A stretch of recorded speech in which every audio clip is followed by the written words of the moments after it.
Gwen Hughes. I'm an artist, and I'm standing here in the middle of a display of my work. So I'd like to tell you about a few things that I've been doing over the years.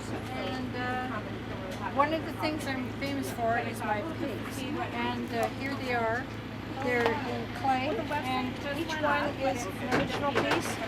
And it is made of clay fired, I hand built them, and then painted with their own little characteristics, like in this case, no dimples.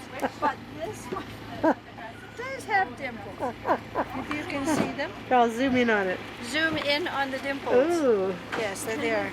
And a cute little butt. Also, the tail tells the story of how the pig is feeling, as well as his ears, if they're pricked or down or back or whatever. Anyway, I also am known for eyes that I do on animals and on all the things I do that have eyes. I like to give character to my pieces and some kind of personality.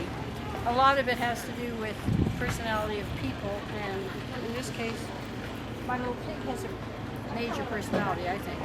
People like them, and then they laugh. In fact, I was in a gallery displaying my pigs, and the owner of the gallery had an office upstairs, and she said to me once, "I always know when people are looking at your work because I hear laughter coming up from the downstairs. I know they're looking at your pigs." I have a rig pig over there. Being in Alberta, and oil industry is important here. This is my appropriately dressed and with one of the tools of the trade. This is my son's work also. This is a rig pig. They're both standing on one of my original chairs. I like to do animal chairs, people chairs, all kinds of, I've done benches. I have a bench in Calgary, by the way, which is a cow bench, because we're a cow town. It won a competition, and it's downtown.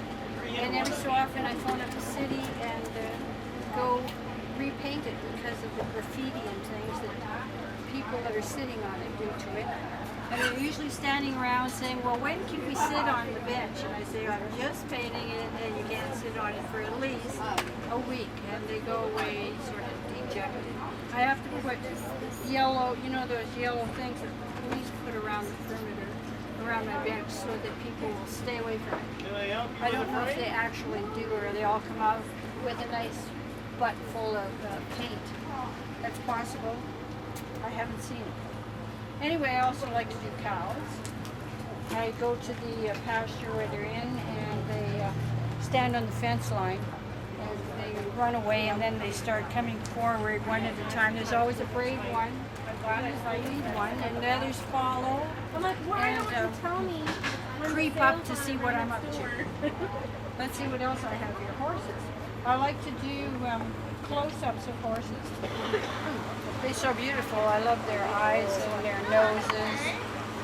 And in this case,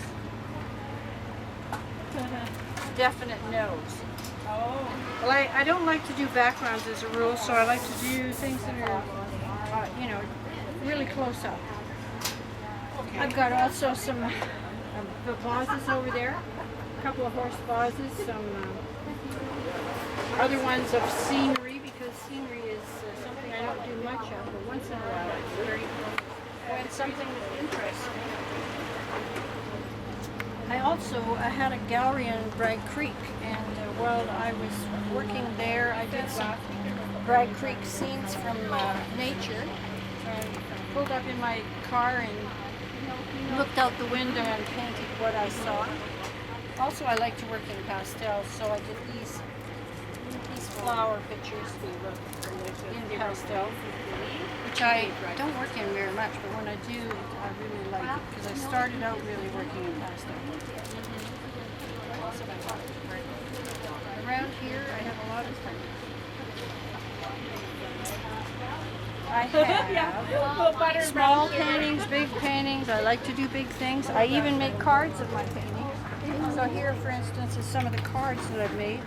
Not only do I have a record of what I do, but then I also have something small to sell that I can sell at a reasonable price.